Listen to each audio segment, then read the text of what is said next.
hola hermoso mundo de Diana con Ilse. Bienvenidos todo a esta entrevista muy especial, otra vez con nuestro querido Robert, parte 8, edición 8, ¿verdad, Robert? Edición 8. Sí, o u octava edición, que también se puede decir con números O- ordinales. exacto, octava edición de Aquí están, porque así lo llamo, ¿no?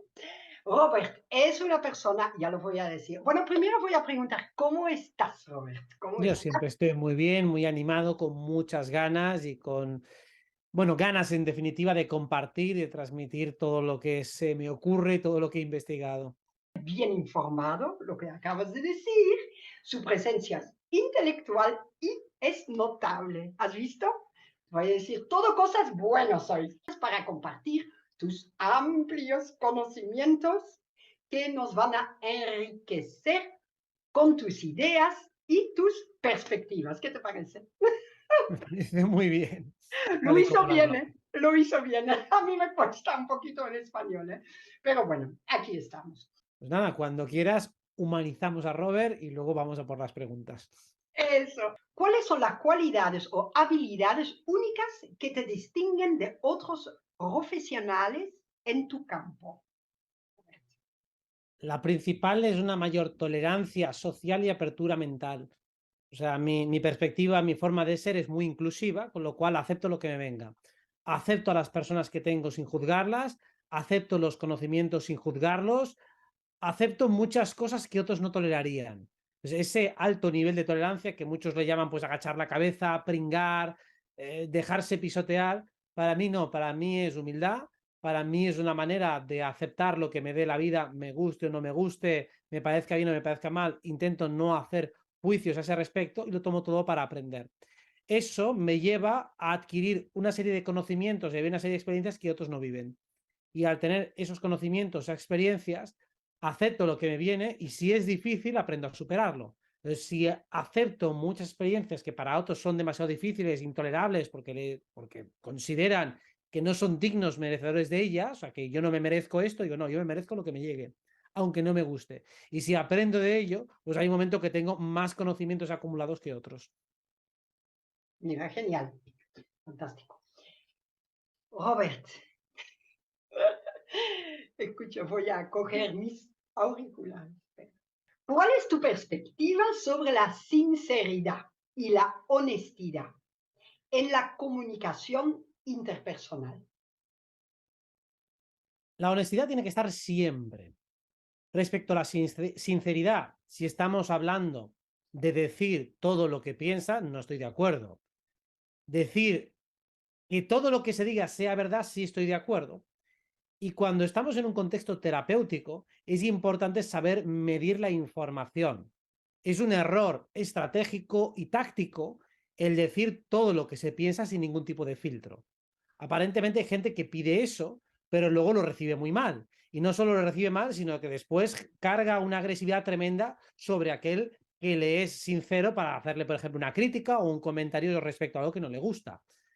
Entonces, yo llevo muchos años estudiando qué ocurre con esas personas que normalmente esperan que los demás les sean sinceros y que normalmente son las personas a las que más les mienten. Y suele ser porque reaccionan de una manera muy agresiva o muy delirante a las informaciones que no le gustan.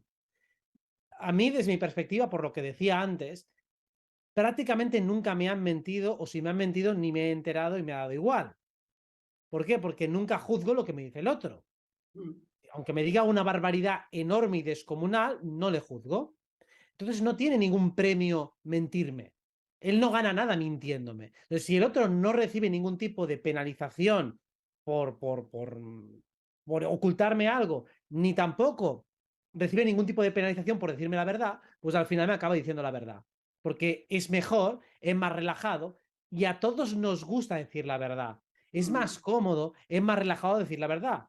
Mentir es más costoso. Entonces, básicamente, el que quiera que los demás le digan la verdad tiene que mostrarse abierto verdaderamente a ella. El que se muestra verdaderamente abierto a la verdad recibirá verdad. El que reciba la verdad con agresividad, con juicios, con incomodidad, pues estará premiando a que los demás le mientan. Le estoy diciendo al otro, miénteme, por favor, porque la verdad, si es incómoda, no la quiero.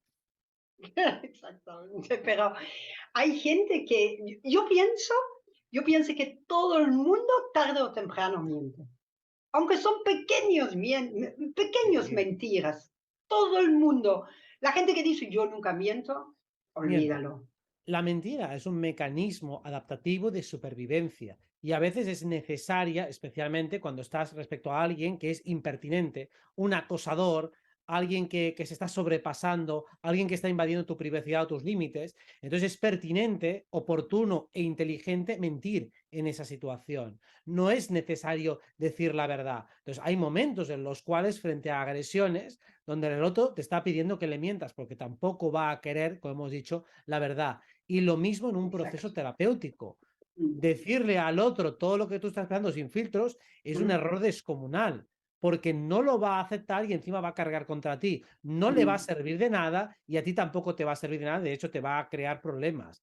Entonces, cuando decimos que alguien no sabe mentir, decimos que este tipo no tiene habilidades sociales, que es tonto, que es demasiado ingenuo, con lo cual el saber mentir adecuadamente o ocultar información que en ese momento no es relevante, esto es absolutamente prioritario y necesario. La cuestión es, en la medida de lo posible, que todo lo que digas sea verdadero, que siempre sea honesto, o sea, que siempre la honestidad sea la base y que solo se mienta en situaciones en las cuales la verdad es imposible, es impepinable porque el otro no la va a aceptar y te va a crear grandes problemas. Solo en esos casos, pues podemos obviamente tergiversar la verdad o directamente mentir. Es verdad que no siempre podemos decirle. Aunque lo intentamos, no podemos siempre decir lo que pensamos, por supuesto que no. Estás muy claro, lo que dijiste, ¿eh? Muy claro. Me parece gracioso.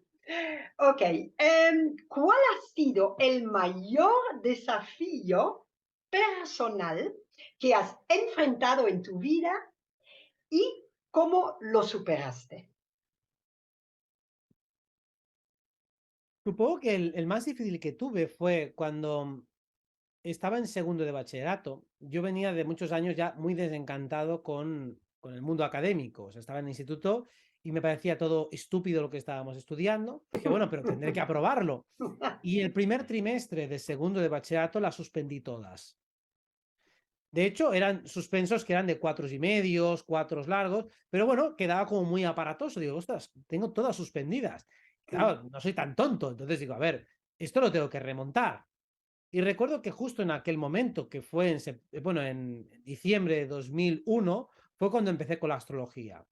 Y ahí, claro, de una manera muy rudimentaria, pero empecé a analizar los tránsitos que tenía en aquel momento, mi revolución Ujú, solar. Y lo que estaba bastante marcado es que era un buen año para organizar un método de trabajo y ser más sistemático. En aquel momento, pues había ido, pues, bueno, como decíamos, muy desencantado, muy haciendo lo mínimo y me di cuenta que haciendo ese mínimo no lo conseguiría. Bueno, al final conseguí obviamente recuperarlo todo durante ese curso, pero tuve que esforzarme bastante. Sistematizar mucho para entender exactamente cómo era la mente de los profesores, porque era muy diferente la manera que pensaban ellos o como pensaba yo. O sea, tuve que entender la manera de pensar de ellos, lo que me estaban pidiendo exactamente para poder aprobar los exámenes. Entonces, para mí fue un reto aprender a aprobar aquellos exámenes que no eran tan complicados, pero utilizaban un tipo de cognición muy distinta a la mía.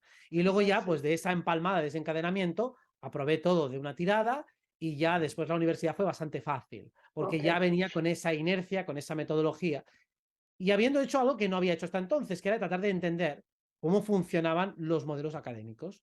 Porque directamente al principio era todo extremadamente fácil y me fui desconectando hasta que hubo un momento en que me estoy pasando ya de la raya y digo, esto es intolerable, no puedo estar suspendiendo tanto. Es absurdo porque no procede. Entonces lo recuperé todo en los trimestres siguientes y pude pasar limpio a la universidad. Fue complicado, la verdad.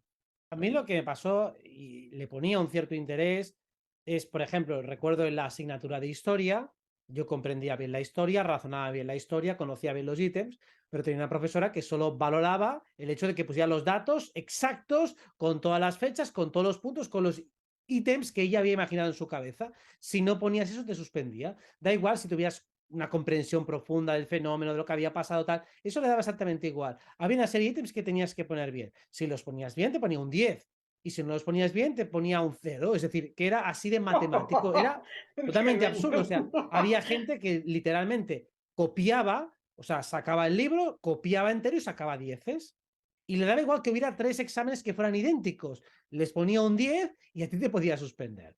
Bueno, pues digo, vale, pues si eso es lo que queréis, pues memorizaré esos puntos y ya está. No es tan complicado. Pero yo erróneamente pensaba que quería otra cosa, que quería Exacto. que demostraras que tú habías comprendido exactamente la materia. No quería que comprendieras la materia, quería que reproducieras y vomitar los datos. Digo, pues te vomito los datos. Ya está. Pues cuando fui entendiendo la lógica de cada profesor, digo, este quiere vomitar datos, este quiere razonamiento, digo, bueno, pues ya está. Este quiere que no me equivoque con ningún cálculo, da igual que haya comprendido perfectamente lo que son las ecuaciones, quiere que el cálculo esté perfecto. Digo, bueno, pues mecanizo el cálculo, me aseguro repasar todos los datos para asegurarme que está todo bien, pues ya está, con eso saco todos los aprobados. Pues Pues lo vi muy mira, absurdo, pero era un ejercicio intelectual que había que resolver. Digo, esto hay que aprobarlo, pues ya está. Pues se aprueba como exactamente. sea.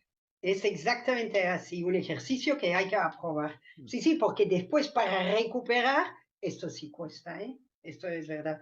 Y es un poquito la manera que lo dan también. A mí me lo daban historia tan aburrido, como se dice, con los datos y todo. No, no.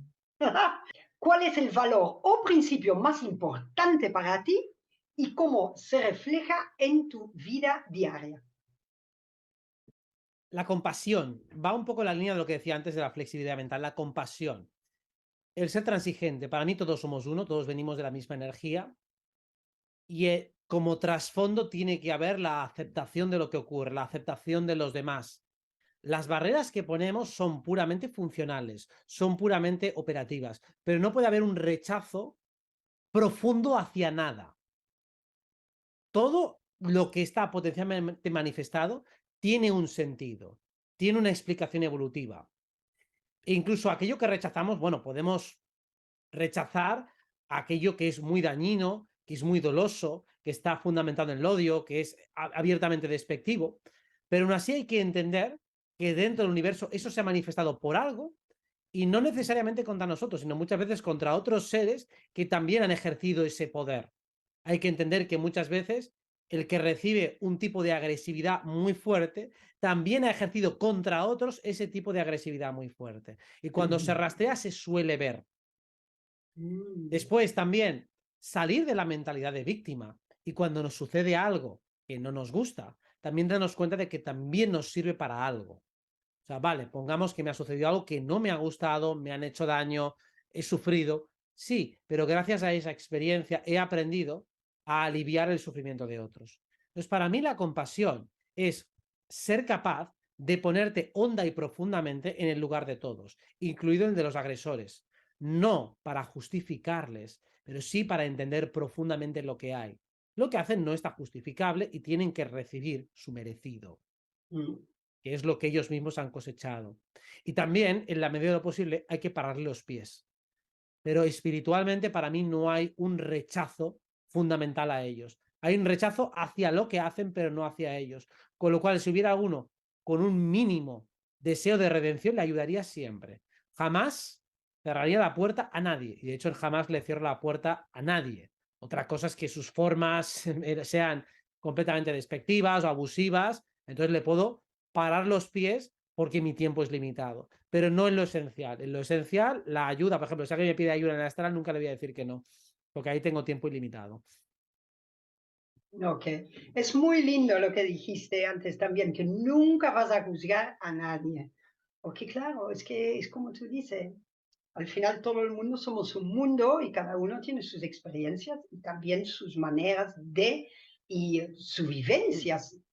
Hay un montón de historias detrás de este comportamiento muchas veces, como tú dices. Claro, una cosa es, a un nivel frío, aritmético y matemático, ser capaz de hacer juicios de comportamientos para entenderlos, para poder explicarlos y obviamente para correlacionarlos con otros, para tener un código moral. Pero en lo profundo, en lo emocional, no hay juicio.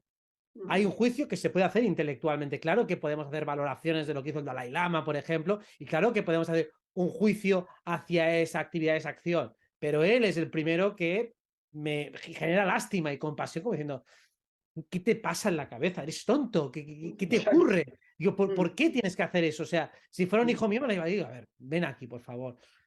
No vuelvas a hacer eso nunca más, pero nunca más, ni en privado, ni en público, de ninguna manera.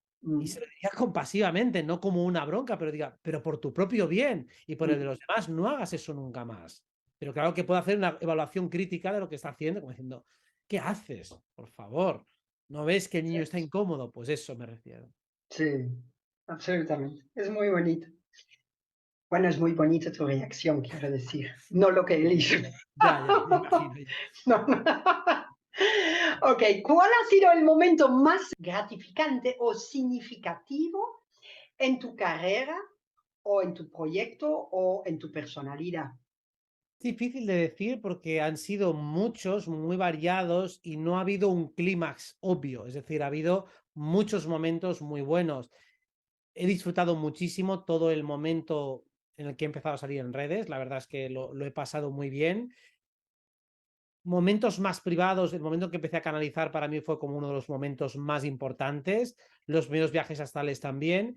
Y dentro de lo que es la carrera, quizá la emergencia pública, a pesar del momento en el que era, pues el ver que el mensaje estaba empezando a llegar a gente, esto desde luego me hizo disfrutar bastante, decir, bueno, vale, pues ya llega el momento de la verdad. O sea, el momento que estaba esperando ya es ahora. Con lo cual, vamos a empezar. Y claro, el primer momento siempre es más fácil porque Mm, tienes la capacidad de impactar a gente nueva que no te ha escuchado nunca. Luego, exacto. evidentemente, cuando llevas muchos vídeos, se hace Mm, todo mucho más complicado porque cada vez tienes que seguir evolucionando y avanzando para no repetirte o repetirte lo mínimo posible. Entonces, el momento de sí. inicio de Exacto. 2020, de abril, de mayo, los primeros vídeos, quizá Sí. fueron los momentos más gratificantes porque decía, bueno, ya empieza lo bueno, ahora ya empieza lo verdaderamente importante y es el momento de ponerme a prueba de verdad.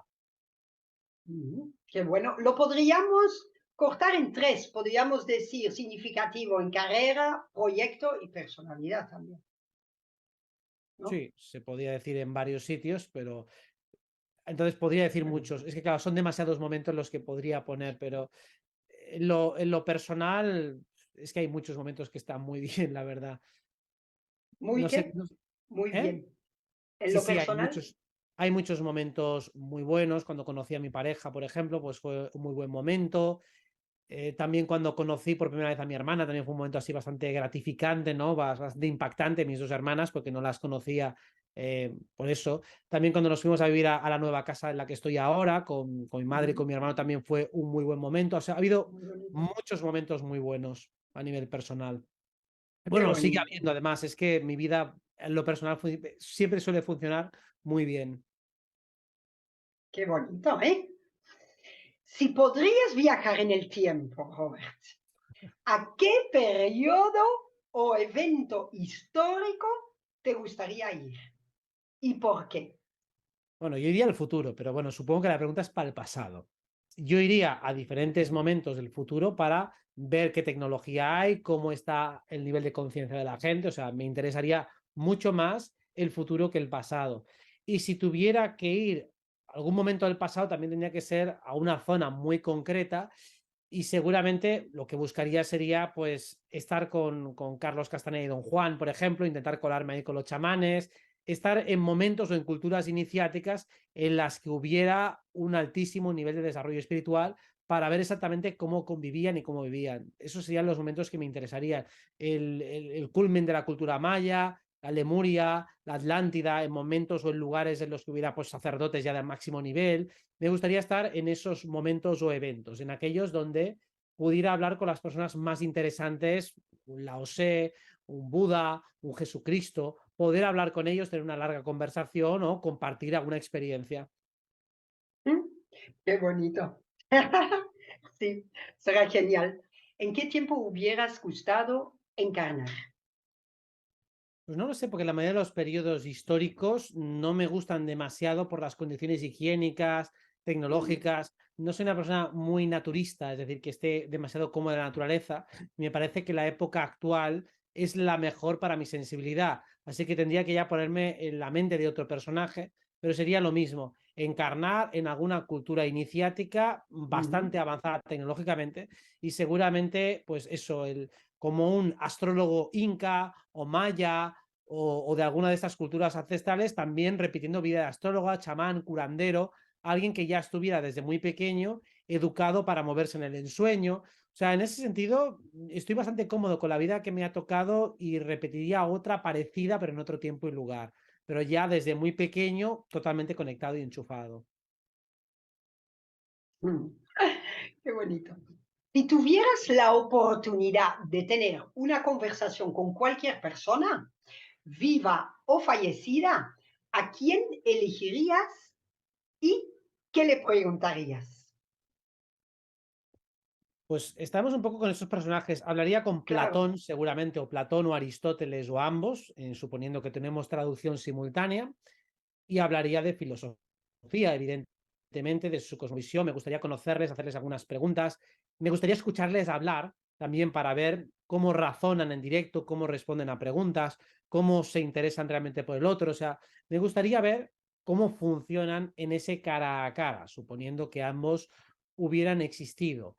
También me gustaría hablar con algún místico, con Don Juan, de Carlos Castaneda, con él seguramente pues disfrutaría, y también con Salvador Freixedo, con el que no tuve el gusto de conocer, pero que fuimos contemporáneos y falleció pues hace unos pocos años. Con él me hubiera gustado hablar y conversar sobre, bueno, sus experiencias, porque él tenía muchísima casuística en el fenómeno ovni, y me hubiera gustado conocer sus experiencias personales, porque si bien en los libros comenta algunas, pues entiendo que hay otras de carácter más privado que, para proteger la intimidad de las personas involucradas, pues no las había comentado. Digo, venga, pues coméntame ahí, tranquilo que no se lo voy a explicar a nadie, pero cuéntame los casos más espectaculares que hayas visto, y me hubiera Mm. gustado tener esa larga conversación con él. Y si tuvieras que describirte en 3 palabras, ¿cuáles serían y por qué lo elegirías? Intelectual, irreverente y compasivo. Intelectual Bueno, porque todo lo paso por la mente y además me gusta, lo disfruto y me parece que es perfectamente correcto y me da muchas ventajas personales el pasarlo por la mente y hacerlo con mucho rigor. Irreverente porque me gusta desafiar la irracionalidad, de hecho me divierte reírme de lo dogmático, de aquello que es abiertamente irracional, abierta cuando tratan de ser demasiado serios y se nota que es una pose, que no es una auténtica seriedad, o sea, que es la persona que simplemente está poniendo una pose, es una fachada. Entonces, me gusta ujú. ser irreverente con todo eso. Y Uf, qué calor. compasivo porque en el fondo siempre Eres me muy parezco todo compasivo, el sí, mundo. Entonces, sí, puedo luchar contra una idea, pero no realmente contra una persona. Entonces, para mí son los exacto. atributos, los dos primeros de Acuario y el tercero de mi ascendente Piscis. Sí, el pequeño pececito, habíamos olvidado. Exacto. Em, Platicamos la historia, estoy de alguien, ¿no? Platicamos la historia de cómo conociste a Salvador Freixedo. Recuerdo que alguna vez comentaste que tu madre y tú lo conocieron. ¿Eso? No, yo no lo conocí, lo conoció mi madre. Ah, ok.